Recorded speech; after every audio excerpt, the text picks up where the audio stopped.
How to buy hosting. Hello and welcome to VideoJug. Buying hosting is the easiest thing in the world. It's just like buying a pair of shoes or a Back to the Future special edition DVD off the internet. But instead of an actual physical thing arriving in the post 3 to 5 working days later, you're buying a share of someone else's computer for a bit. Companies have huge servers, perpetually connected to the internet, and by buying hosting, they're letting you upload whatever files you like to their hard drive, so that even when you go to bed and switch off your own PC, someone on the other side of the world can view the files necessary to read your website. Several companies exist from which you can buy hosting. It's simply a case of rooting out a good deal. What to look at? Bandwidth.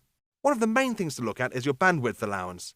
If you're hoping to get 100 million visitors each and every day, that's an awful lot of megabytes whipping back and forth from the server to their PCs.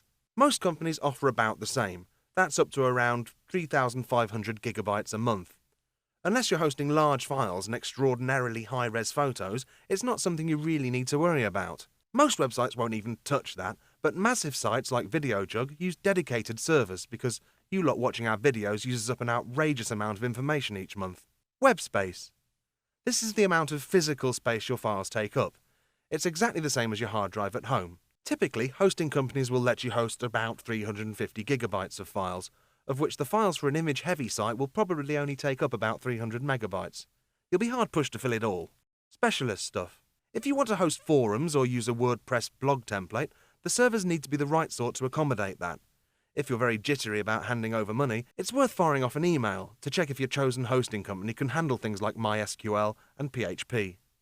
Downtime. All servers go down and crash every once in a while. It's worth doing a quick Google to see what people are saying about a particular hosting company to make sure they're reliable. Put shortly, if their servers are down, so's your website. So a company with a poor track record will probably wind up doing you more harm than good. Company policy. If you're going to be setting up even a mildly risque site, you should probably have a good read of the company's policy as to what you can and can't do.